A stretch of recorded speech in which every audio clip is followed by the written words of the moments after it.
আসসালামু আলাইকুম বন্ধুরা, কেমন আছেন? আশা করি সবাই ভালোই আছেন।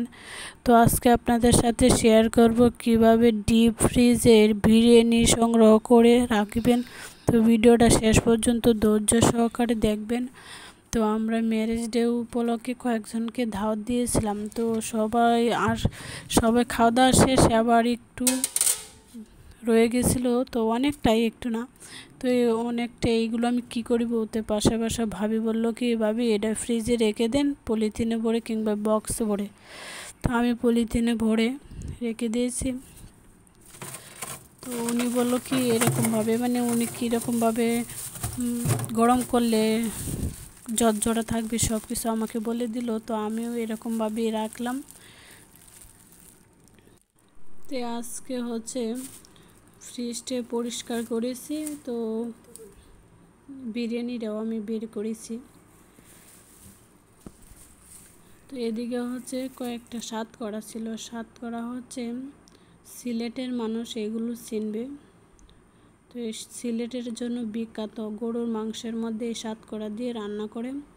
আর খুলনার মানুষ গরুর মাংসের মধ্যে চুই জাল দেয়, কিন্তু স্বাদ করা গরুর মাংসের মধ্যে দেয়। শুধু সিলেটের মানুষই এগুলো চিনবে। যাই হোক, তো এদিকে আমি পলিথিন থেকে বের করিলাম বিরিয়ানি বের করে আমি একটা ডিশের মধ্যে নিয়ে নিলাম। তো এটার মধ্যে একটা তেজপাতা ছিল। তো আমি কিন্তু আপনাদের দেখানোর জন্য আমি একটু ভাঙলাম। দেখেন, এটার মধ্যে কিন্তু বরফ জমে রয়েছে। তাছাড়া কয়েকটা ডিমও ছিল।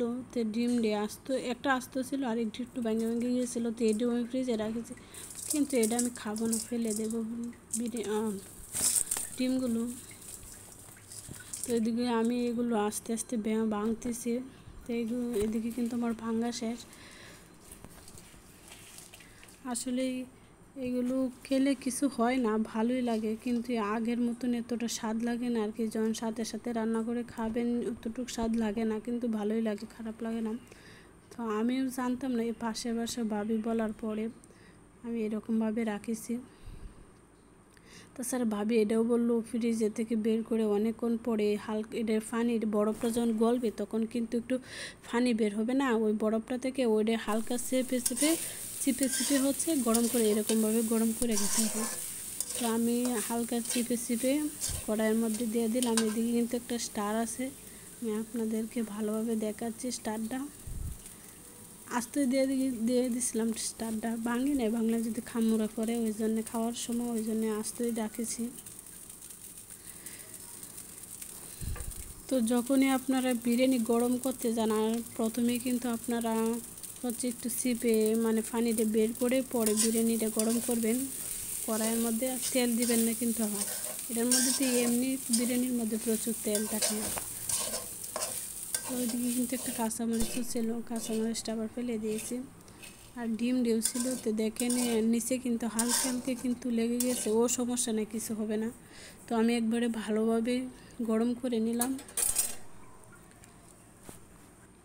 এদিকে কিন্তু আমি পরিবেশনও করেছি, খাওয়ার জন্য রেডি হচ্ছে। আসলে ভালোই লাগে, অনেক স্বাদ লাগেছিল। তো আমি কখনো এরকমভাবে খাই নাই, ও পাশে ভাবির কথা শুনে খাইলাম। তাছাড়া অনেকটা ছিল, তো ভাবিকেও একটু দিলাম, মানে উনিও গরম করে খাবে এরকমভাবেই। উনি তাই তেহেরি রান্না করেছিল, তখন তেহেরি ফ্রিজে রেখেছিলো। তখন আমাকে বলেছে, ভাবি দেখেন আমি তেহেরি ফ্রিজে রেখেছি।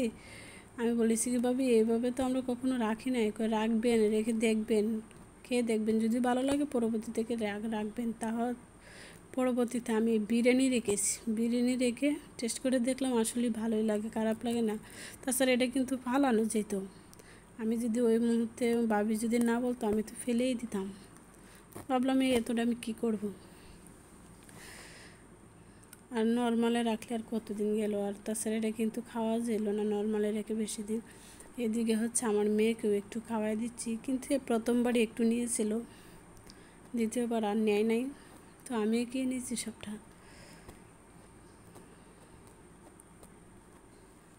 আর আমার মেয়ে এগুলো বেশি খায় না, ও কিছু এরকম খাবার খায়, ও এগুলো খায় না।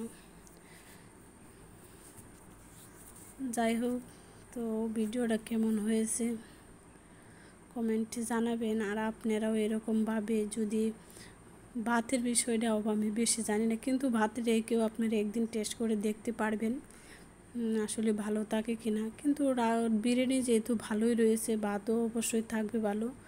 তা আপনারাও এরকমভাবে বাড়তি কোনো কিছু খাবার থাকলে এরকমভাবে ডিপে রেখে দেবেন।